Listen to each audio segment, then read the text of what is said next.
everyone, welcome to a special edition of Behind the Nail Pros.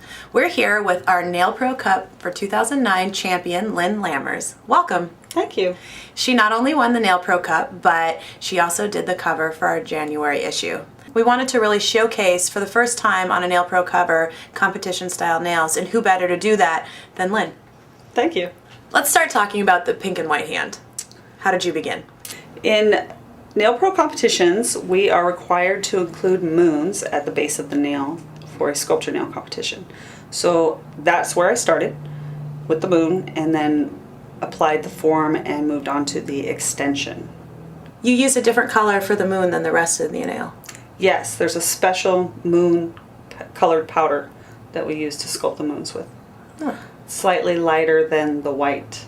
It almost looks like a blend between pink and white acrylic. Once I applied the form, I sculpted the extension, which is the white part, focusing on the smile line to make sure that it was nice and crisp and perfectly shaped the way I wanted it. And then, only when it was perfect, did I apply the pink to the entire nail bed.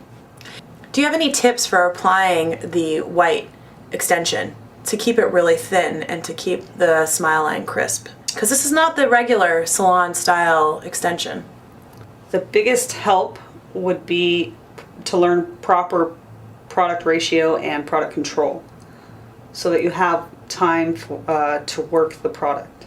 So you don't want it too wet because then it'll start sliding all over the place. Right, you'll chase it off the form. Mm-hmm. The other thing about competition nails is that not only are they super thin, but they also have a very extreme C-curve. How do you create that? Nail Pro requires that the C-curve be 50% of a circle. So we use a special tool called C-curve stick that is a tube, a perfectly round tube, to mold that extension edge and get that 50% of a circle C-curve. At what point do you start molding the C-curve?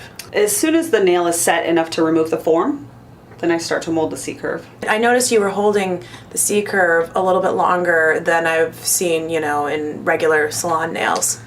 It normally takes 3 to 5 minutes for acrylic to set. A result of the chemical reaction is that as it's curing, the acrylic starts to flatten out. So you have to hold it through that curing process to keep it from expanding back out and getting flat again. Let's move on to the polished hand. Do you start the same way? No. The polished hand doesn't require any moons or smile lines. The only requirement is that when you turn the hand over, they look the same. They both have to be white on the underside.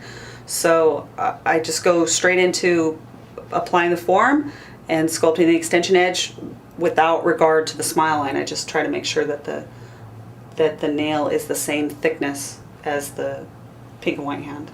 Do you even create a smile line? Not really. It's just flat. Just kind of smoosh it on there. I just put the pink over the top of that and wait for it to set, mold it, and then file it. So let's talk about the filing and the finishing.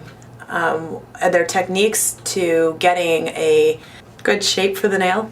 The technique that I teach is to be consistent in your filing.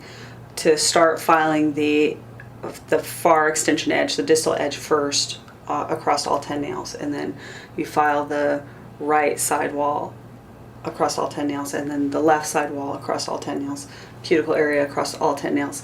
That way you get a uniform shaped nail. After I'm done filing, then I change grits and go through all the same steps again on all 10 nails. To bring it up to a high shine, you have to go through different grits of your files. If your first file is 180 grit, then you need to move up to a 220 grit or a 400 grit or a 600 grit. Ultimately, you want to get to a 3000 grit file. Is there any difference between filing the two hands? Yes. When you finish the pink and white hand, you're going to bring it up to a high shine. After you buffed all 10 nails, what's the next step? The next step is to clean the nails of all the dust and debris. And then I will polish the red hand, and then once the red hand is polished, I will high shine the pink and white hand. Do you have any polishing techniques for when you're doing the red polish on competition nails, something that's different than maybe salon polish? Not really. I polish the same in the salon as I do in competition. The trick, I think, is to have enough polish on the brush to paint the nail in one dip, right, in the bottle. How many coats do you do on each nail? 2. Thank you so much for coming out and doing this and to do the first competition nails for our cover. I think it's so important that we showcase this, and your work is beautiful. I think that all of the readers out there are going to be really impressed when they see this, and hopefully feel the drive to step into the competition arena and try their hand at any NAILPRO competition. Well, thank you. I'm happy to be here, and I'm happy that you're happy. And congratulations once again on your win. That is very exciting. Thank you.